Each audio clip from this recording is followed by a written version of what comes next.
Hello, everyone, and welcome to episode 3 of our podcast series here at P.L.A.Y Sports Network.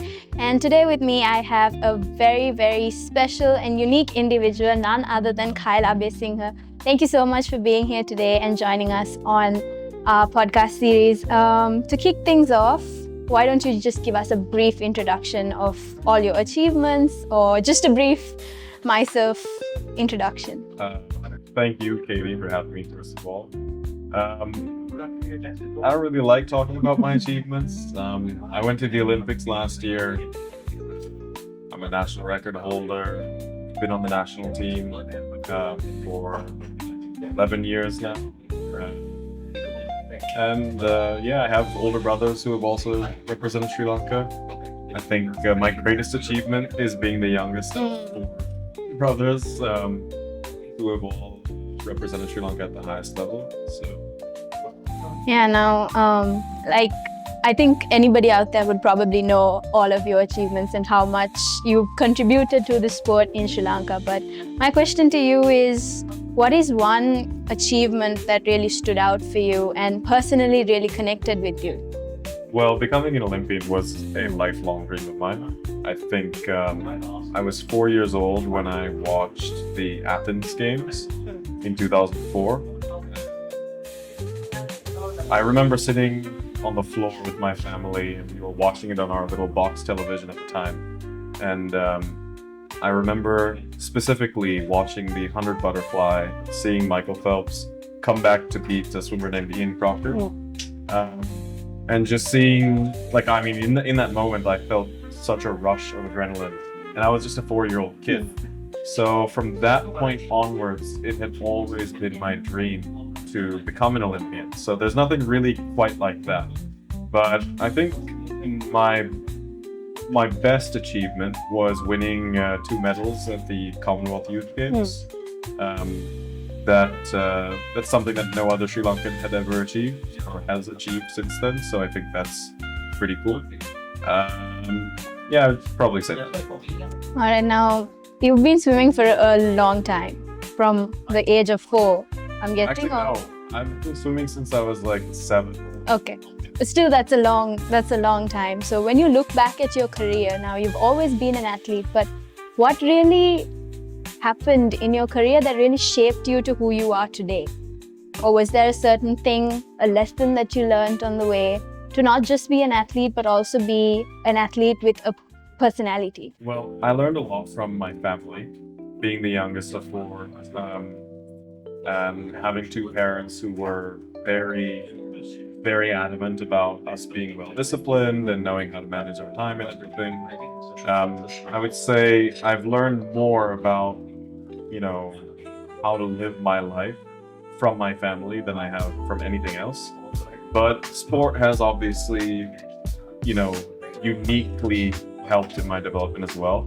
I would say when I was younger, maybe 10, 11, 12, that's when I started to take the sport seriously, and I actually cared about the way that I would perform and whatnot. During that time, I was a very nervous competitor. Every single time, whenever I'd go behind the block, I would compare myself to my opponents. I would compare myself to the record holder in the event that I was swimming. I would compare myself to my older brothers. And that would really hinder the way that I competed. It would affect my performance. And so one day when I was maybe 13 or 14 years old, I just realized that I was my own worst enemy. Because in training, I would work my butt off. I would do everything that I could to be perfect. And then I would get to the meet and mentally and emotionally, I would just crumble. So eventually I learned how to deal with the pressure. I told myself that it was no use comparing myself to my brother or to anybody else. As long as I gave it my best, that's really all that matters. And nobody, not my coaches, not my family, not myself, can ask me to do more than I can, if I'm giving 100% effort. So I just focused on doing that. Once I made that mental change, it not only helped me become a much better swimmer, It helped me become a better person because I think it helped me become more confident. It helped me handle high pressure situations better, stuff like that. So my next question to you is, now a lot of people, when you see an athlete, they see the medals, the achievements, everything that is out there in the world. But what is one thing that is a part of your daily life that really propels you being the best version of yourself? You're right. Everybody sees like the end result, and they don't ever see the work that goes into achieving that. I think honestly, for me, I just truly love what I do. I love the process more than I love the outcome. I mean, obviously, the outcome would feel hollow if you didn't feel that you deserved it. Like, for instance, if I didn't work as hard as I could every day in training, but I still did really well at the meet, would I feel good? Maybe, because I think most people, let themselves off easy. But would it feel hollow at the same time? Yeah, probably, because I would know deep in my heart that I didn't give everything that I possibly could have. And if I had, what more could I have done, So I think a couple of things. Being in love with what I do is one huge factor to why I'm successful. Enjoying the process and genuinely coming to training every single day, knowing that I'm going to die in practice, but being, committed to that. And then enjoying the outcome because of the work that I put in so much more. Those factors are kind of what keep me going as an athlete. Right, so to wrap things up, my final question to you is, now a lot of young swimmers out there, not even just swimmers, like athletes in general, they look up to you as a person, as an athlete. What is your one piece of advice to them? My advice, and you probably have heard me say this, is to be patient with what you do. Don't expect results to come quickly.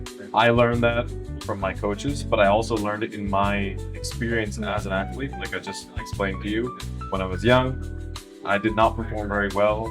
In Sri Lanka, I don't even think I was in the top 8 most of the time. Once I turned 13, 14, and I made a mental switch, with obviously the help of my coaches and whatnot, then I started to excel. So don't rush things, because it takes a long time to get really great at anything that you do, but especially a sport like swimming, but sport in general. It takes a long time to get great at it, and you have to be patient, and there are going to be ups and downs.